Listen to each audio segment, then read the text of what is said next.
ठीक है राइला हो गया ना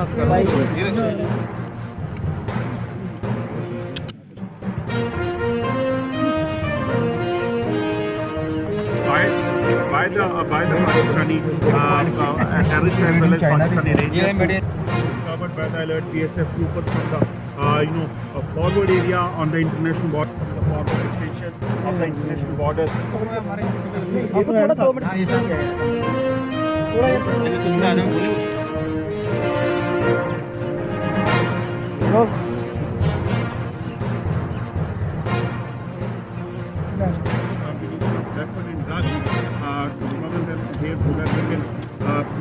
लगातार पाकिस्तान भारत के खिलाफ आतंकवाद प्रायोजित करता है, चाहे अंतर्राष्ट्रीय सीमा हो या नियंत्रण रेखा हो, वहां से हथियारों और ड्रग्स की खेपी भेजी जा रही है।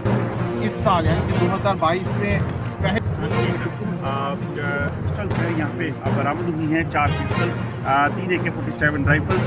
ये हथियार यहाँ से मिले हैं और यही हथियार जो है पाकिस्तानी हथियारों और ड्रग्स की तस्करी की उस हथियार है जो पाकिस्तान के कब्जे से बरामद किए गए हैं। आप सोचिए AK-47, इससे कहीं ना कहीं कोशिश पाकिस्तान की साफ होगी कि पाकिस्तान यहाँ पर इन्हीं हथियारों। सबसे पहले मैं प्रेस के सभी बंधुओं को BSF की तरफ से नए साल की बहुत बहुत मुबारकबाद देता हूँ।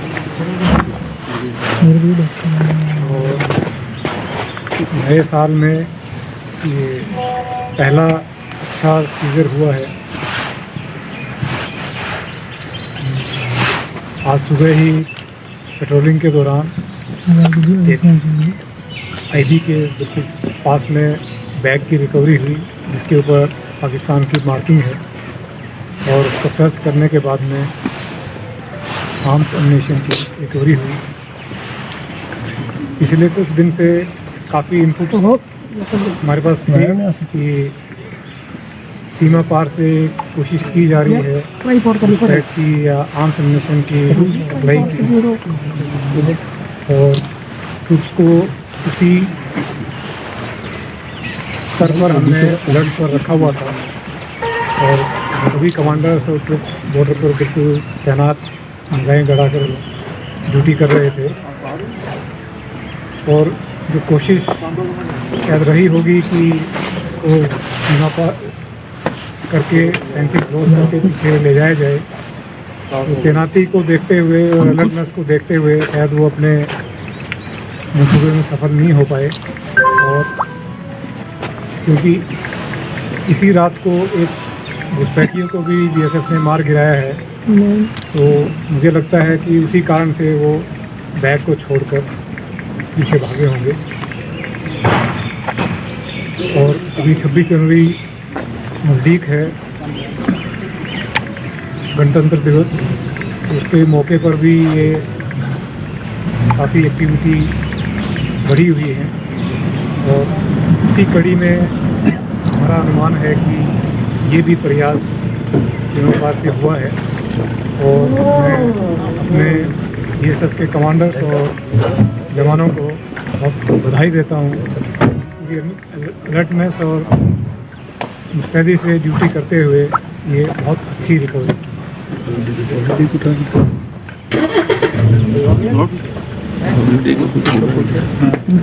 सर, आप जिस तरह बोल रहे हैं कि इनपुट पहले काफ़ी दिनों से था, किस तरह का इनपुट है पार टेररिस्ट की प्रेजेंस को लेकर, लॉन्च पैड्स को लेकर, और क्या लग रहा है कि कितना नंबर हो सकता है खासतौर पे IB पे, क्योंकि विंटर्स के दौरान IB पे वैसे प्रेशर ज़्यादा होता है?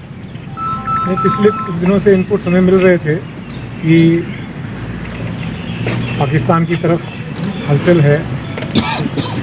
ग्रुप्स में 3-4 जगह पर मिलिटेंट्स की हरकत देखी गई है, और उनका प्रयास है कि किसी तरह से घुसपैठ की जाए।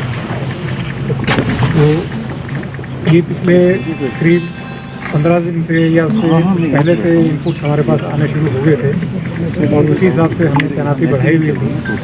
बॉर्डर के ऊपर नफरी भी बढ़ाई हुई थी। हमारा जो सिस्टम है, इक्विपमेंट है, उसको पूरा तैनात किया हुआ था।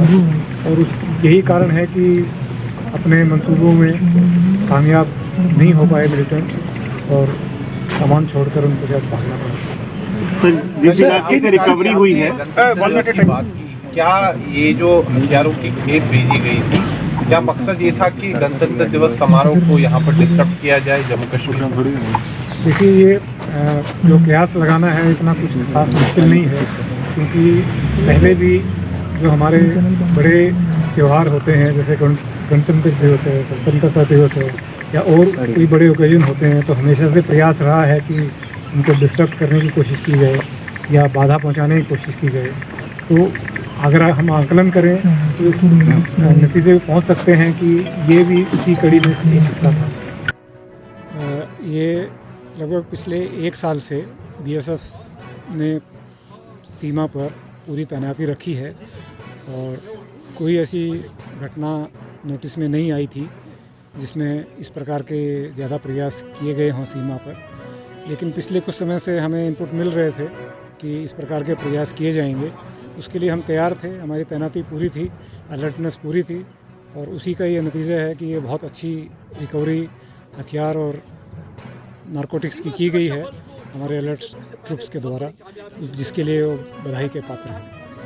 सर पहले भी कोई 2 दिन में पहले इन्होंने जो लगातार पाकिस्तान में उन्होंने ड्रोन के जरिए की कहीं हथियार फेंकने की कोशिश की, कहीं कुछ नहीं लगा, फिर भी हमारी जो सुरक्षा बल है उन्होंने उनको नाकामयाब किया उनके मनसूबों को। तो क्या कहने के जो ड्रोन उनका भेजने का क्या मकसद है?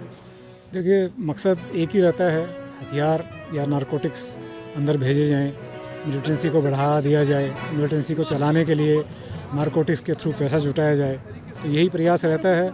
लेकिन हम पूरी तरह से तैयार हैं और इस प्रकार के जो भी प्रयास होंगे उनको मुझे पूरा विश्वास है हम विफल कर पाएंगे। Thank you.